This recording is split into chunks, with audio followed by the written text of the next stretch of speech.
2 días consecutivos de preemergencia vivió la capital. Las malas condiciones de ventilación de la región metropolitana obligaron a las autoridades a cambiar la alerta ambiental anunciada para el domingo por la primera preemergencia de este año.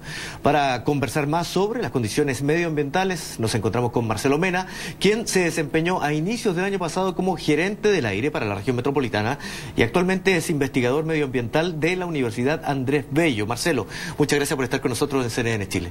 Gracias, Javier. Bueno, la polémica, que es más bien política, más allá de lo que la gente puede estar pensando respecto a la contaminación, es si falló el modelo predictivo, si hay que cambiarlo porque está obsoleto, o si efectivamente las autoridades se adelantaron porque no conocían muy bien el sistema. ¿Cuál es tu opinión al respecto? ¿Tiene una formada ya?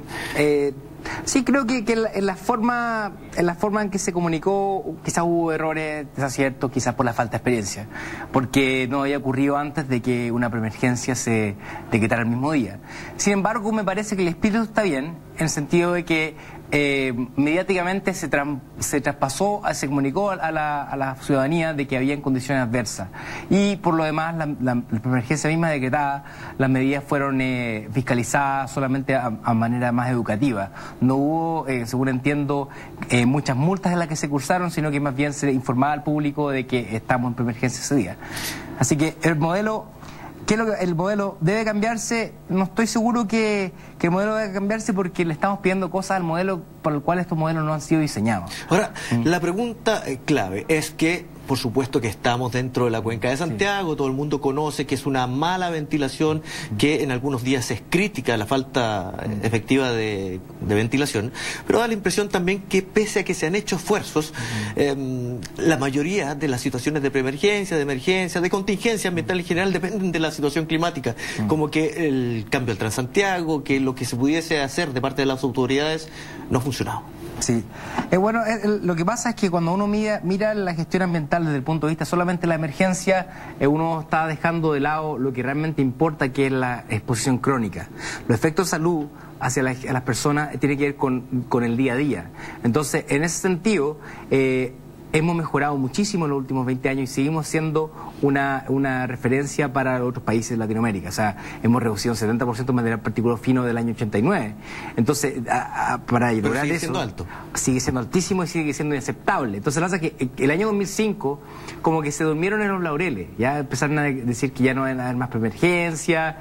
En general, las preemergencias sirvieron para muchas cosas, porque obligó a la ciudadanía a tomar medidas. Por ejemplo, tuvieron que comprarse un auto catalítico para poder circular, tuvieron que comprar estufas a leña que fueran de doble cámara, y la industria se reconvirtió para poder funcionar en días de emergencia. Pero es que a eso me refiero precisamente cuando te hago la pregunta, Marcelo. O sea, todo el mundo con autos catalíticos, las revisiones técnicas que se pusieron mucho más estrictas, las estufas a leña, no estoy tan seguro que la gente que la tiene haya dejado de usarla. Da la impresión que no han aportado mayormente la descontaminación de la ciudad. Se logró, lo que pasa es que por otro lado, por unidad seguimos contaminando bajo, pero como está creciendo la ciudad, como hay más kilómetros recorridos por día, entonces hay una expansión urbana que incentiva el uso del automóvil, y esto de uso automóvil es de una persona muchas veces, lo que causa mucha congestión.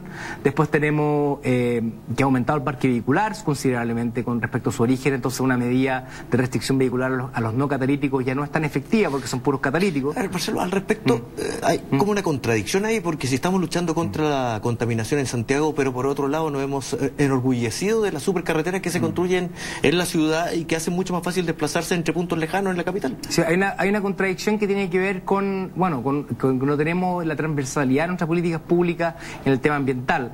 Generalmente esa política pública se toma en el Ministerio de Obras Públicas y también en Vivienda y Urbanismo. Entonces, CONAMA, lamentablemente, en su situación actual, sin rango de ministerio, es solamente un colaborador, una especie de coordinador que sugiere, pero que bajo ninguna circunstancia tiene atribuciones con respecto a esos temas que son vitales para lo que es la contaminación atmosférica. Marcelo, te hablaba del Transantiago. ¿Sirvió de algo? Efectivamente, una de las cosas con que se presentó en la campaña inicialmente, más allá de todos los problemas que tuvo después, es que efectivamente era un sistema para mejorar la calidad del aire en la capital. Sí. ¿Ha servido? Cuando las cosas se hacen a media, cuando uno decide, cuando cree que tiene la razón por sobre todo, como ha pasado, cuando uno tiene un poco de soberbia, lo que pasa es que justamente se hacen las cosas como lo que fue Transantiago. Tenemos entonces un montón de buses enchulados que han causado emisiones altísimas en general.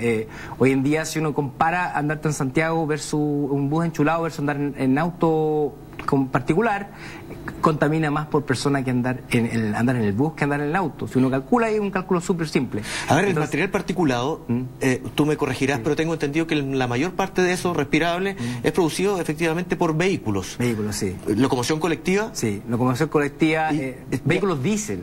¿Camiones? Camiones. ¿Qué pasa con los camiones? Los camiones en general no han tenido mayor recambio tecnológico. Hay camiones muy antiguos que están circulando.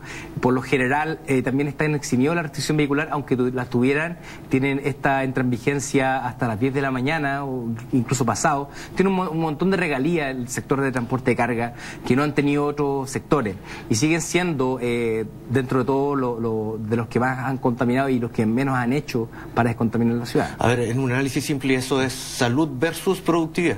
Sí, es bueno que por otro lado mantener estos camiones que sean funcionando, no tengan que haber un recambio, mantienen que los productos que se trasladen dentro de la ciudad sean más baratos. Entonces igual hay un tema ahí. Por otro lado, el diésel mismo se incentiva para que se mantenga barato, siendo que es un combustible mucho más sucio que la gasolina. Entonces hoy en día una empresa pyme pequeña tiene todo el incentivo para poder comprarse una camioneta, incluso puede descontar IVA y puede ocupar un combustible que es más barato hoy en día, pero que por costos ambientales debería ser mucho más caro. Marcelo, te quiero invitar a ver la página de la CONAMA donde se muestra precisamente el índice de calidad del aire. Yo te preguntaba por algunas cosas, por ejemplo, una duda que tenía ahí, las comunes que aparecían en amarillo, que son Quilicura, Cerro Navia, Pudahuel, que bajo lo que uno puede conocer respecto a lo que se comunica a través de los medios de comunicación, es que son parte de las más contaminadas, ¿cierto? Pero ahí abajo señala que las estaciones marcadas con amarillo aún no son consideradas al decretar las contingencias ambientales. Tú me señalabas que no se refería a Pudahuel y Cerro Navia. Sí. Eso sí son consideradas. Sí. O sea, y los máximos niveles se marcan ahí precisamente para decretar una preemergencia. Sí, Cerro Navia y Pudahuel son las que tienen más altos niveles de PM10 para los niveles de emergencia. ¿Material particulado 10? ¿Qué significa? Que significa que son lo que sea la fracción respirable, que tiene un diámetro de menos de 10 micrómetros. Y después... entonces, Talagante, Puente Alto y Quilicura son estaciones nuevas que entraron en la nueva red MACAM el año 2008. Por lo tanto, no han sido incorporados todavía al modelo CASMASI y es por eso que no son parte de las contingencias ambientales. Y eso se debe, bueno, a varias razones. Generalmente no se ha innovado mucho con respecto al sistema de modelación. O sea, está obsoleto. Sí, o sea, de alguna forma podría ser... Es que lo hace que... El diputado Abul lo señaló hoy, que el sistema está obsoleto y vamos a ver si queremos lo que realmente se requiere. Lo que realmente se requiere es un modelo que te diga que las alertas que estén bien. Eso es lo único que yo le pediría a un modelo y en ese momento tomar las mismas medidas de la preemergencia. Entonces, significa, o sea, está obsoleto, pero estamos dispuestos a tener restricción vehicular a los catalíticos un dígito por día, que sería algo bastante positivo para eso. Estamos dispuestos a prohibir la leña, que también sería un efecto positivo claramente. Entonces, ¿estamos dispuestos a poner mano dura con los camioneros, por ejemplo? Esas son las preguntas que uno debe hacerse, porque el modelo mismo simplemente es preguntarle algo al sistema, que es preguntarle cuánto es lo máximo que podemos contaminar sin tener que tomar medidas. Entonces el modelo es lo que te dice eso: mañana las condiciones están súper malas o ultra malas, pero en realidad la pregunta es cuáles son los niveles que realmente son riesgosos.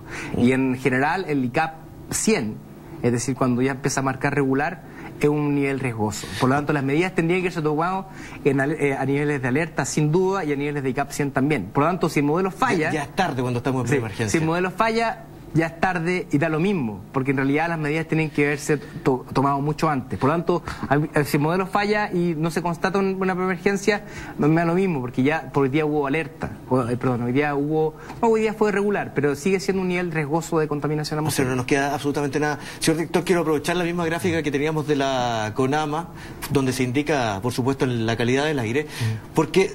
Tú me señalabas en la primera parte de la conversación que en realidad lo que vale es lo que respira la gente durante todo el año. Sí. Y ahí hay un concepto o una idea equivocada respecto a la gente de Pudahuel, de Cerro Navia, que efectivamente son las que mayor influyen en la preemergencia, ¿no? En decretar alerta, preemergencia. Pero tú me señalabas ahí el Parque O'Higgins, la Florida. Sí, en material particulado fino, que lo que realmente está correlacionado con efectos de salud, la Florida y Parque O'Higgins son las que tienen concentraciones anuales más altas, y y dentro de los estándares de la EPA, que de concentración anual, perdón, de diaria, la cantidad de episodios que estaríamos hablando de estas estaciones estarían alrededor de 150, 180 episodios al año. Entonces, por lo tanto, y pasa lo mismo con Pudahuel, serán unos 100, 150, por ahí. Y incluso Las Condes, bajo los estándares internacionales, de tener unos 40, 50 episodios anuales. Entonces, claramente estamos midiendo la contaminación con la vara equivocada y gracias a Dios pronto empezaremos a medirla con la vara que corresponde. Y en ese caso estamos mucho más contaminados, tal cual nosotros podemos ver el cielo, vemos el cielo oscuro, dice el ICAP, dice, bueno, claramente algo está mal en eso. Y la gente lo percibe absolutamente. Sí. Marcelo Mena, muchas gracias por conversar con nosotros. Lamentablemente este tema aparece en invierno y desaparece de la misma forma con la llegada de la primavera. Así que el próximo año. Sí, claro. Lamentablemente, Marcelo, muchas gracias. Estamos despidiendo esta media hora de conversación.